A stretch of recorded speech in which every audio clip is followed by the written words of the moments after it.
You think fear is something you feel on the inside? Silent. Invisible. Yours alone. It isn't. Right now, when you get scared, your body is leaking that fear into the air around you.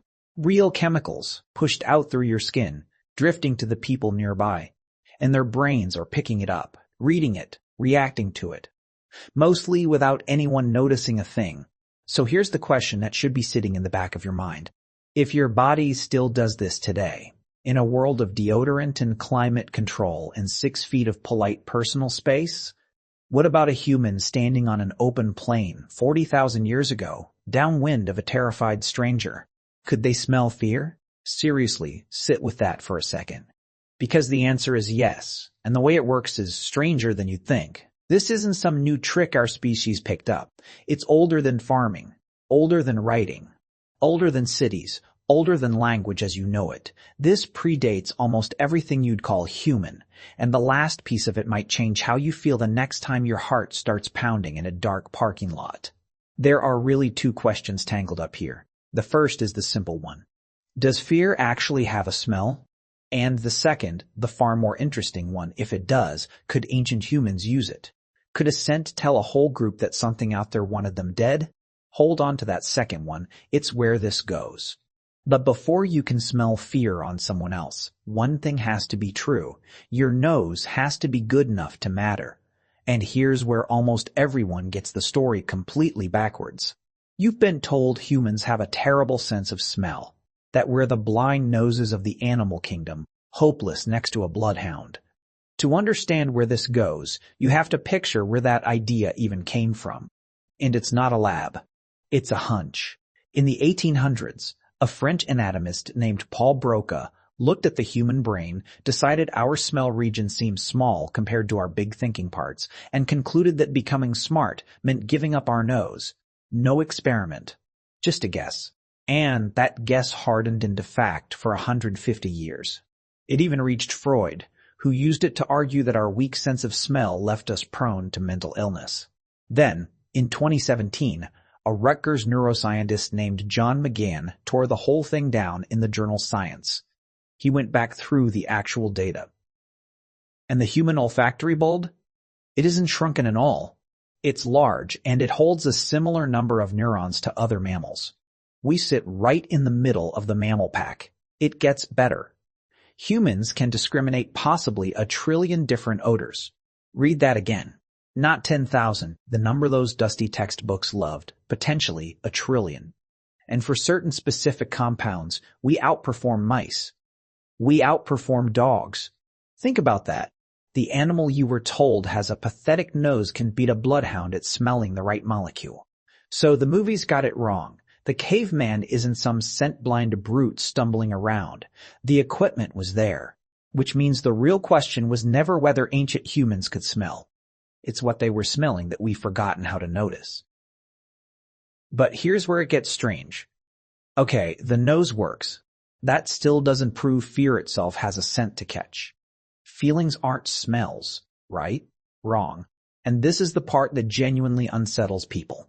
In 2009, a Rice University psychologist named Denise Chen ran an experiment that sounds almost too simple. She had men watch films designed to terrify them, and while they were scared, she collected the sweat from pads under their arms. Then she had women smell that fear sweat while looking at human faces. Faces morphed to be ambiguous, halfway between calm and frightened. The women smelling fear saw more fear. The same neutral face looked scared to them. A chemical they couldn't consciously identify was quietly tilting how they read another person's expression. Now, was that a fluke? No. Later teams put people in fMRI scanners and watched it happen inside the brain. Breathe in fear sweat and your own face starts to pull into a fear expression. Your amygdala, the brain's alarm system, lights up. Breathe in sweat from someone who was calm and nothing. You aren't deciding to do this.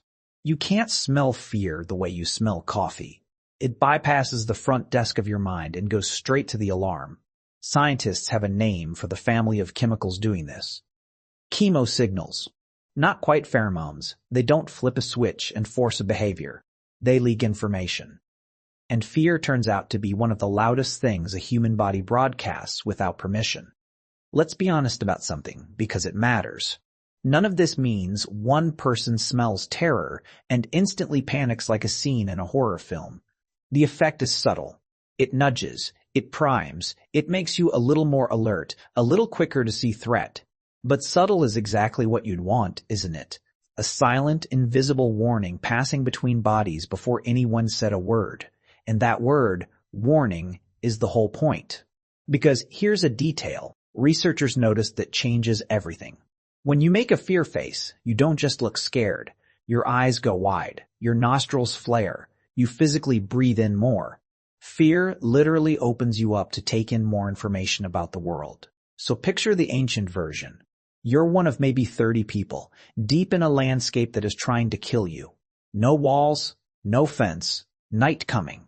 One of your group, standing at the edge, catches sight of something moving in the grass and freezes in terror. They haven't shouted, there hasn't been time. But their body has already dumped its fear into the air. And the person beside them, without knowing why, feels their own senses sharpen, eyes widen.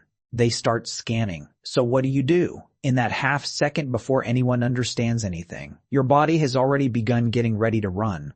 That's not a decision. That's a group of human beings wired to catch one another's alarm through the air itself, faster than speech. But this is where we have to be honest about the limits, because it's the part serious people wrestle with. Can we dig up this behavior? No. Fear doesn't fossilize. A scent leaves nothing behind. Soft tissue, breath, sweat, the wiring of a brain, all of it rots and vanishes in a few centuries, while stone tools sit in the dirt for 1,000,000 years. So the absence of proof here isn't proof of absence. We can't excavate a smell. We can only look at bodies alive today and reason backward. And when we do reason backward, we run into one more question. If this fear smelling is so useful, why does it feel so faint in you? You've probably never once thought, I smell my friend's fear. So maybe ancient humans didn't lean on it either. Here's where the newest evidence lands like a hammer. In April of 2026, a team from Fudan University led by Lian Deng published something remarkable. They studied the genes of indigenous groups in Malaysia with very different ways of life. Some who farm, and some, the Negrito peoples, who still live as hunter-gatherers. Most people on Earth carry smell genes riddled with mutations that break them. It's just background damage we've accumulated. But the hunter-gatherers, their olfactory receptor genes were unusually intact. Fewer broken copies. More of the old, original, working versions. The reason is almost poetic. When your life depends on tracking prey, reading a landscape, and catching danger, evolution refuses to let your nose decay. The farmer's smell genes drifted and softened. The hunters stayed sharp. This is the first hard genetic evidence that how a people gets its food presses directly on its sense of smell. And it tells you the ancient nose wasn't a weaker version of yours. It was a better one. What's faded in you was wide open in them. There's one last layer, and I saved it for the end, because it's the strangest part of all of this. We keep saying ancient humans as if we're talking about someone else. A different creature, safely in the past. But the entire chain of this ability, the sweat that carries the signal, the receptors that catch it, the amygdala that fires, the face that pulls wide to drink in more of the world, every link of that is still inside you, fully assembled. It didn't leave. You just stopped paying attention to it. You did it today, probably. Somewhere in a crowd, near someone stressed or afraid, your alarm system read the air and nudged you, and you never knew. And you'll do it tonight and tomorrow, every day for the rest of your life. The oldest warning system your species owns is still switched on under everything you consciously feel. So, could ancient humans smell fear? Yes. And now you can answer the deeper question too, the one about whether a scent could warn a whole group that death was near. It could. It did. Their noses were sharp, sharper than ours. We now have the genes to prove it. Their bodies leaked fear into the air, the same chemicals ours still leak. And their brains caught it and went quiet and ready, exactly like yours still does. They didn't need to speak to spread an alarm.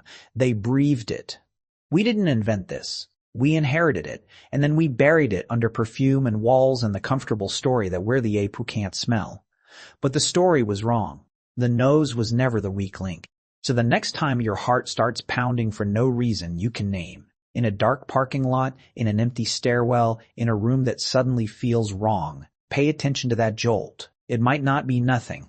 Some part of you, 40,000 years old, may have just caught something in the air that the rest of you hasn't noticed yet. Your body still remembers how to smell fear, and in that moment, it's smelling yours.